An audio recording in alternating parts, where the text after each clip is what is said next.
Hello everyone, welcome to Mark's Movies. Today I thought we would discuss dystopian future movies.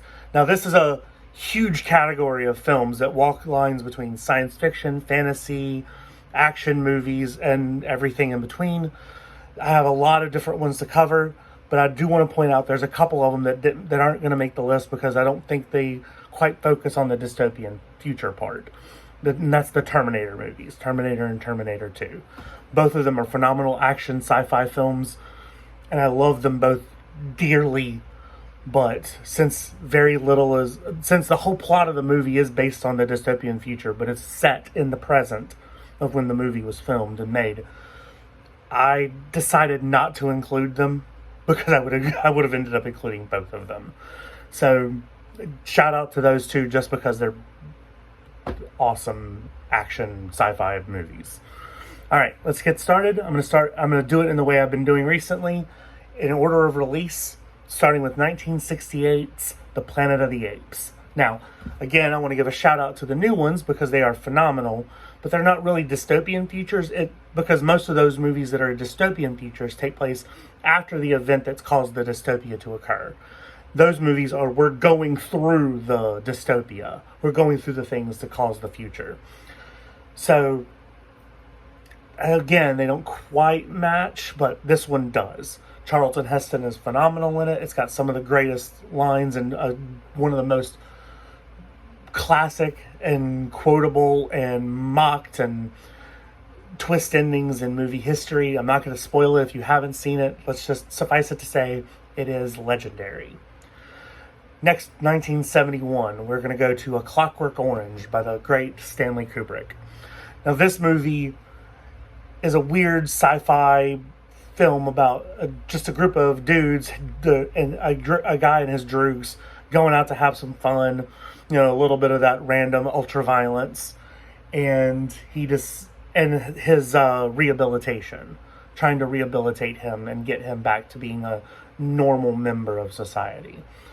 Besides its sharp criticisms of certain policies of the politics of the day, the writing and the acting are all phenomenal, but it's definitely a hard watch.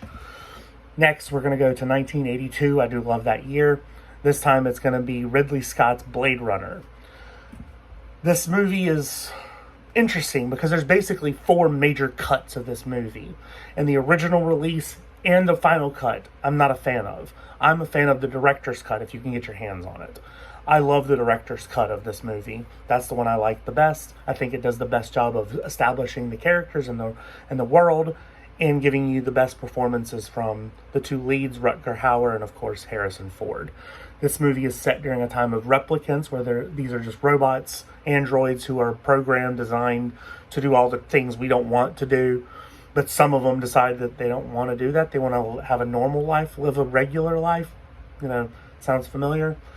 They don't want to be given, they don't want to settle for what they're given. They want to fight for better. And about the cop who has to try to bring in the rogue replicants. The last one before the 2000s. This one came out in 1999. It's by the Wachowskis. You should know it by now. It's called The Matrix.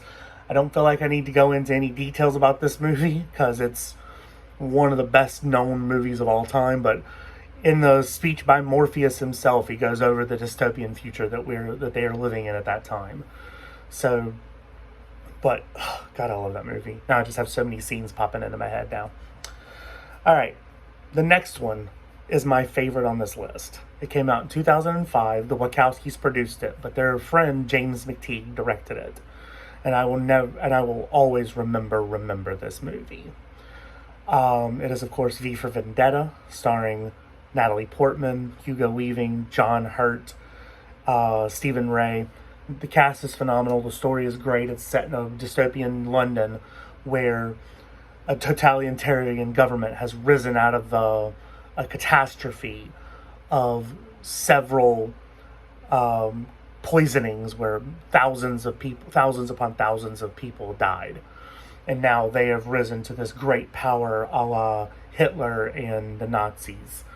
It's very reminiscent of such. John Hurt gives a phenomenal performance as the fascist leader of this world.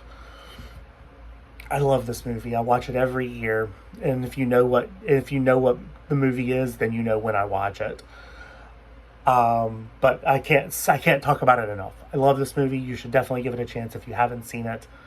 Anyway, next, 2009. Two movies in 2009, and they're very different. One is set in a zombie apocalypse future.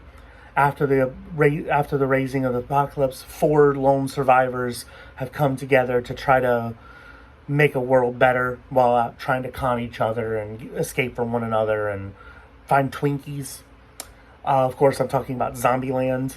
This is Jesse Eisenberg, Woody Harrelson, Abigail Breslin, and Emma Stone. The four of them have impeccable chemistry. It's still to this day, as they prove 10 years later in 2019, making Double Tap. Shout out to that one because it's also fantastic. But I got to give it to the original in this one because it's just that good. It was out of the blue. It was very different than all the other zombie comedies that came out, like Fido and Shaun of the Dead. It was very different than all of those movies. And it's just so much fun. It really is. I love this movie. Next, in 2009, this one's probably the darkest and bleakest one on my list. It's called Nine, the number nine. Now, don't be confused with the musical Nine. This is a bleak movie, an animated film, set in a post-apocalyptic world where basically it's a desert wasteland. Something has happened and given rise to these almost makeshift doll toy things that are like, it's hard to explain. You're just gonna have to look it up and see for yourself. The voice talents of this movie are phenomenal. Christopher Plummer, and of course Elijah Wood is the lead. There's so many greats in this movie. I highly recommend it. But like I said, it is a dark movie. It is very odd, but it's also very, very good. All right, next, 2012. This movie launched an entire subgenre. After Harry Potter and after Twilight came The Hunger Games. This is a true dystopian future movie that spawned the creation. I mean, I know the books were already out, but the decision of other companies to go, hey, we can do that too with Divergent and The Maze Runner. But I got to give it to the original Hunger Games. The first Hunger Games book is the best. After that, I feel like they sort of taper off. The movies, I feel, are the same way. The first Hunger Games movie is really good, and the others are not quite as good. I do think they did a better job with the Mockingjay movie, the book, than what the book was. I think they expanded on it enough to make it a little better. That's my least favorite book of the three.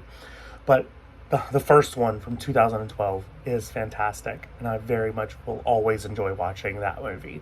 And again, Woody Harrelson, Josh Hutcherson, Liam Hemsworth, Jennifer Lawrence, Elizabeth Banks, Stanley Tucci. I mean, there's so many people in that movie. I love it. It's fantastic. And if you do watch it, pay close attention to some of the young actors who are in the arena fighting one another, because you might recognize some people that are now more famous than they were when they made that movie.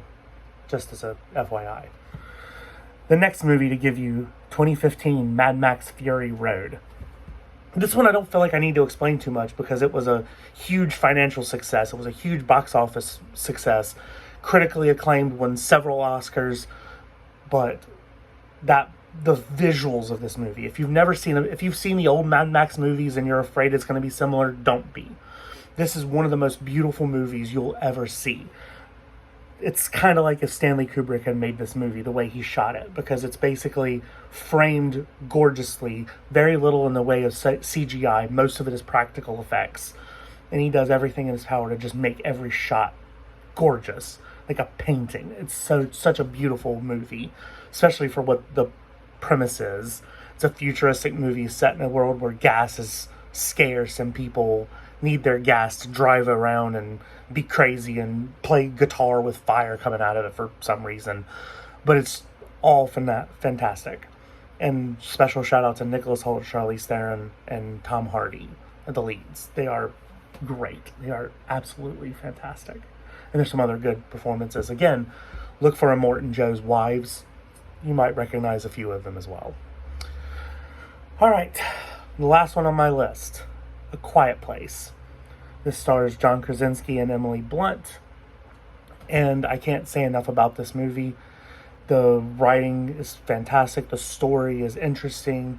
It's a horror movie while also being a dystopian future movie set in this world where the death angels have killed off everybody unless you don't make a sound, and they're just slowly living their lives. But the real hero is Millicent, the young lady who plays their daughter, who's deaf. She is the heart of this movie. She is the soul of this movie. She is the reason this movie is as good as it is. Like I said, both Emily Blunt and John Krasinski give phenomenal performances, but she is the heart and soul of this movie and its sequel. I can't recommend both of them enough. All right, well, that's the list. I hope you enjoy it. If you have other movies that you would like to talk about, mention them in the comments below. Please like and subscribe. I hope you enjoyed this, and thank you so much for your time.